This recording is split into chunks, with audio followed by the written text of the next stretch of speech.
Wasul silati syayatin, diikat semua setan-setan di bulan ini. Jadi ibarat kata begini, setan ngomong, Pak.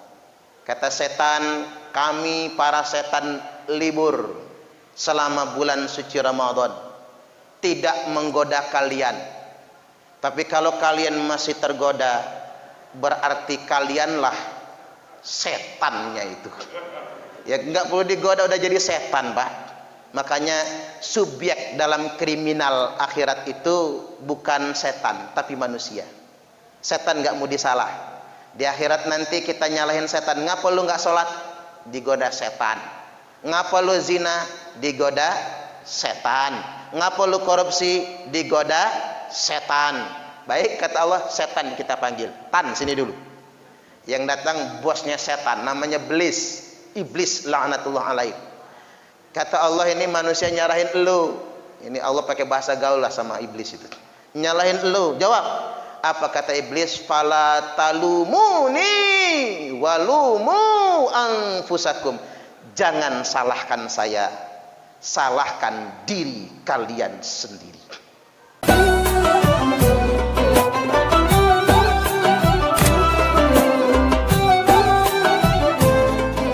Nabi, Bapak Ibu rahimakumullah, Rasulullah sallallahu alaihi wasallam telah bersabda, idza jaa Ramadan, apabila tiba bulan suci Ramadan,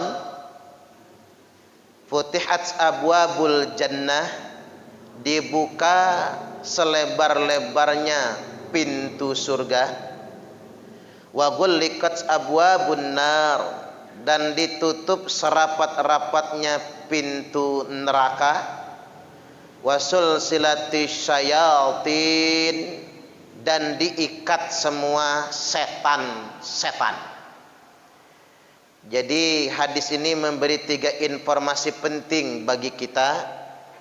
Yang pertama, di momentum bulan suci Ramadan ini dibuka selebar-lebarnya pintu surga. Artinya Allah beri peluang kepada umat Islam ini untuk masuk surga. Salah satu sababiahnya yakni bulan suci Ramadan. Karena dengan bulan suci Ramadan ini, kalau kita pernah berbuat dosa, kira-kira pernah nggak bikin dosa Bapak Ibu? Nah, sering ya. Dosanya banyak apa dikit? Banyak. Banyak apa? Banyak aja apa banyak banget? Banyak banget.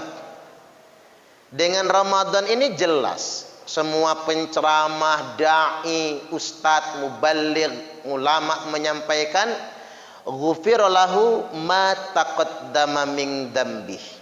Diampuni semua dosa-dosanya yang telah lalu.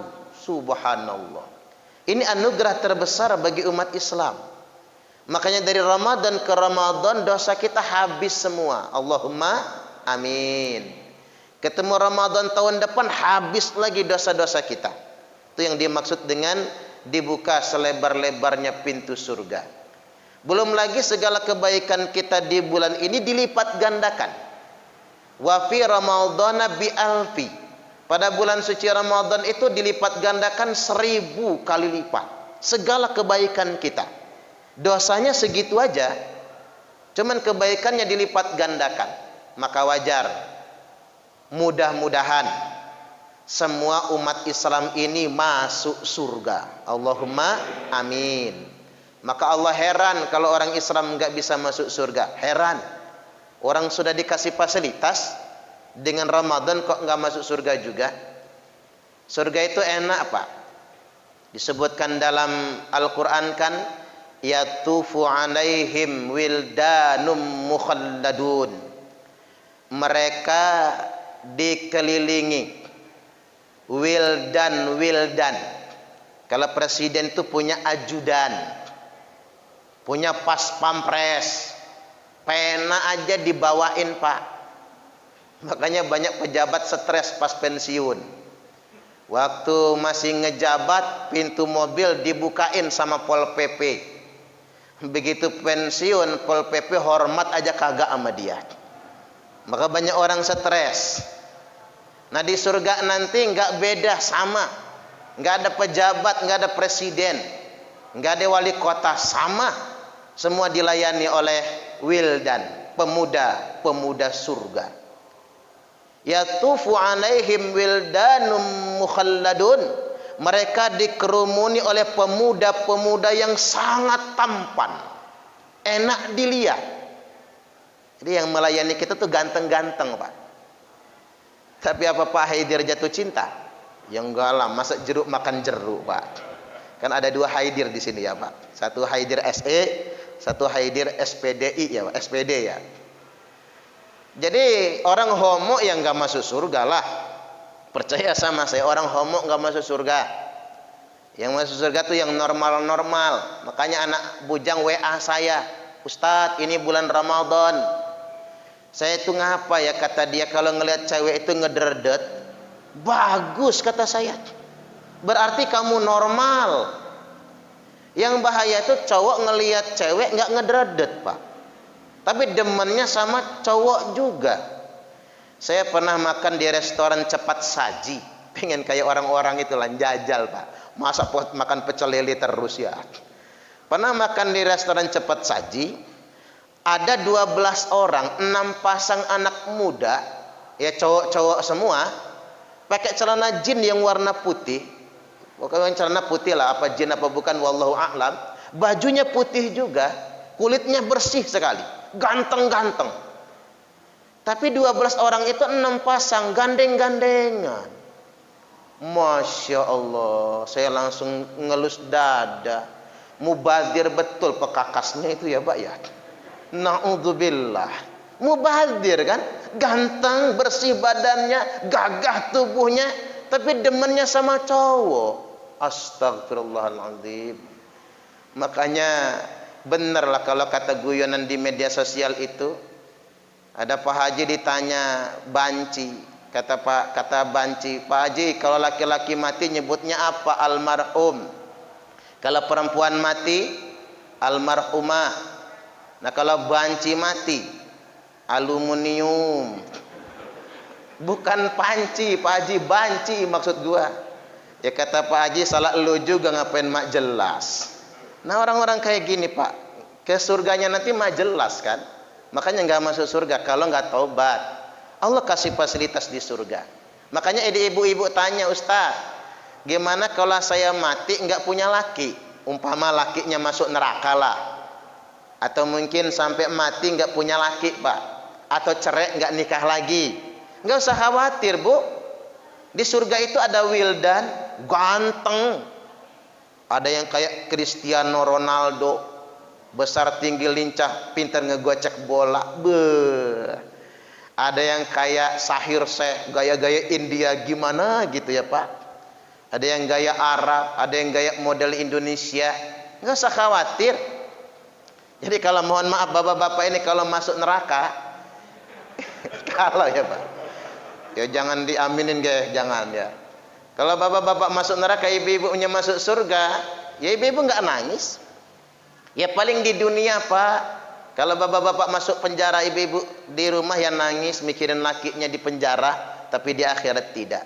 Tak ada orang yang bersedih di sana.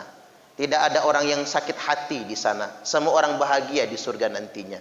Dikerumuni oleh wildan-wildan bi akwabin wa abariqa wa ka'sim mim ma'in. Wildan ini nenteng gelas-gelas, wa abariqa teko-teko, wa ka'sin piala-piala, gelas yang ada gagangnya itu, Pak. Bukan apa ada tiangnya ya. Piala-piala mim ma'in, menyediakan minum dari sumber mata air langsung. Bahkan di situ disebutkan, Pak, ada sungai khomer di situ. Jadi di akhirat nanti khomer itu halal. Khomer di akhirat itu dengan berbagai macam merek ada. Ada bir bintang. Ada yang tradisional tuak, pakai tulisan tuak Horas dari Medan. Ada di surga itu. Rokok aja banyak.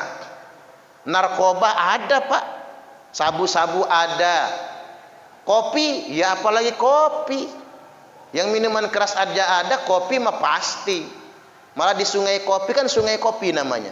sampai panas-panas itu kan mendidih, ada tulisannya kopi Lampung. Beuh, surga tahu juga ya sama kopi Lampung.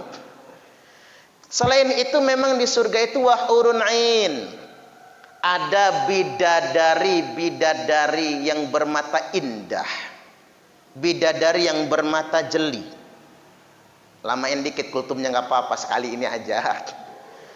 Bidadari yang bermata jeli. Bidadari ini Bapak Ibu, satu orang laki-laki dikasih 70 bidadari. Subhanallah. Jadi bapak-bapak, ada yang poligami nggak sekarang? Ngacung kalau ada. Nggak ada ya. Berarti suami takut istri semua kan? Subhanallah. Bagi bapak-bapak sebagai suami yang takut istri ini, nggak usah khawatir Pak, sabar. Walaupun di dunia nggak punya kesempatan, berdoa istri mati duluan, malah bapak-bapak yang duluan mati misalnya. Kalau di dunia nggak ada kesempatan, di akhirat nanti bapak-bapak dipastikan poligami. Satu laki-laki akan punya 70 bidadari yang bermata jeli. Subhanallah. Bidadari yang paling jelek adalah yang paling cantik kalau dibandingkan dengan semua orang cantik di muka bumi ini. Jadi trio macan itu nggak sekulat-kulatnya itu. Gisel itu nggak seujung kukunya Pak. Tahu Gisel nggak sih Pak? Kok saya tahu ya? Ya tahulah, nonton berita Pak, berita doang ya kan. Dia kan sering jadi sinden OPJ itu ya. Nggak seujung kukunya itu, nggak usah khawatir, cantik. Dan bidadari ini selalu perawan, walaupun kepake terus. Ngelihat muka bapak-bapak pengen cepat mati semua ya kayaknya. Allahu Akbar. Dan ibu-ibu nggak cemburu, tidak. Jadi ibu-ibu nggak usah khawatir. Apa ibu-ibu cemburu lakinya kelon sama bidadari? Enggak. Malah ibu-ibu di surga nanti Bu akan menjadi ratunya bidadari, permaisuri di surga, yang jauh lebih cantik dari semua bidadari di surga. Kalau ibu-ibu masuk surga. Tapi kalau ibu-ibu masuk neraka, kelar hidup loh. Bapak-bapak enggak akan mikirin bini, percaya sama saya. Ngapain ditangisin? Di surga enggak ada orang menangis. Di surga tidak ada orang yang gelisah. Di surga tidak ada penderitaan sama sekali. Nah, mudah-mudahan dengan Ramadan kita masuk surga semua. Allahumma amin. Yang kedua, wa ghulliqat abwabun nar, ditutup serapat-rapatnya pintu neraka.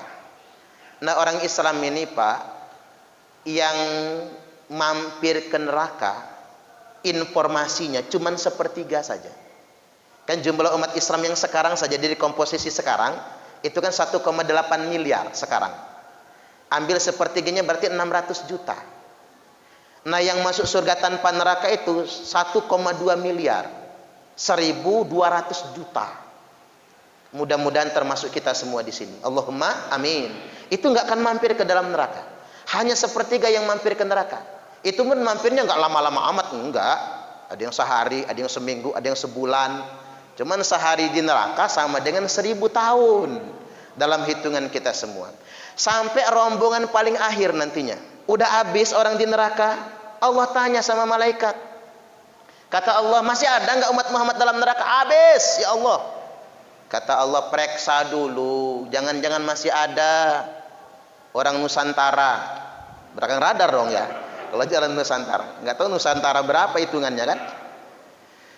Jadi periksa dulu. Begitu diperiksa bener Pak, umat Islam yang di dalam neraka yang sudah diangkutin ke surga memang habis yang tampak. Ternyata di kerak neraka masih banyak. Masih banyak ya Allah. Nah, kamu lihat kata Allah, mereka punya salat? Enggak ada. Pernahkah mereka tarawih? Boro-boro.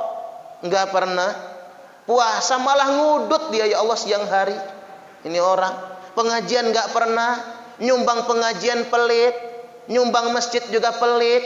Sedekah enggak pernah. Bayar zakat juga tidak. Idul Fitri juga nggak nongol ke masjid, nol. Terus mereka punya apa? Kata Allah, apa yang kalian lihat dari mereka? Wajadna a'malahum minadz-dzunubi ka'amtalil jibal. Mereka penuh dengan dosa-dosa ya Allah. Amal mereka itu dengan dosa-dosa bagaikan gunung yang menjulang-julang tinggi. punya apa mereka? Ghaira annahum yashhaduna an la ilaha illallah wa anna muhammadar rasulullah. Mereka punya satu cuman, pernah syahadat dan tidak pernah murtad. Woi, untung pernah nikah, Pak. Waktu kawin pinterlah pengulu itu, walaupun enggak wajib ngucap syahadat, disuruhnya syahadat dia itu. Walaupun salah-salah ngucap syahadat hampir di banjur air, lurus juga akhirnya, masih berlaku syahadatnya. Kalau begitu kata Allah, masukkan mereka juga ke dalam surga karena rahmatku. Alangkah baik Allah yang selama ini kita sembah, Pak. Yang golongan 0 besar juga bisa masuk surga. Walaupun nggak pernah sholat, modalnya cuma syahadat. Kalau bapak-bapak nggak percaya, buktiin aja. Mau nggak buktiinnya kira-kira? Lama dulu dalam neraka, Pak, baru ya ke surga. Terakhir nih, wasul silati syayatin, diikat semua setan-setan di bulan ini. Jadi ibarat kata begini, setan ngomong, Pak. Kata setan, kami para setan libur selama bulan suci Ramadan, tidak menggoda kalian. Tapi kalau kalian masih tergoda, berarti kalianlah setannya itu. Ya nggak perlu digoda, udah jadi setan, Pak. Makanya subjek dalam kriminal akhirat itu bukan setan, tapi manusia. Setan nggak mau disalah. Di akhirat nanti kita nyalahin setan. Ngapa lu nggak sholat? Digoda setan. Ngapa lu zina? Digoda setan. Ngapa lu korupsi? Digoda setan. Baik, kata Allah, setan kita panggil. Tan, sini dulu. Yang datang bosnya setan, namanya Iblis. Iblis laknatullah alaih. Kata Allah, ini manusia nyalahin elu. Ini Allah pakai bahasa gaul lah sama iblis itu. Nyalahin elu. Jawab. Apa kata iblis? Fala talumuni walumu anfusakum. Jangan salahkan saya, salahkan diri kalian sendiri. Tuh dengerin kata Allah. Iblis nggak mau nanggung dosa kalian. Mampir dulu kalian ke dalam neraka. Oleh karena itu, inilah kesempatan kita membuktikan ketaatan kita, ketakwaan kita tanpa intervensi setan. Kita semua berjuang mengendalikan hawa nafsu kita sendiri. Faktor utama manusia berbuat maksiat bukan setan, tapi hawa nafsunya sendiri. Baik, demikian wallahul muwaffiq ila aqwamit thariq. Wassalamualaikum warahmatullahi wabarakatuh.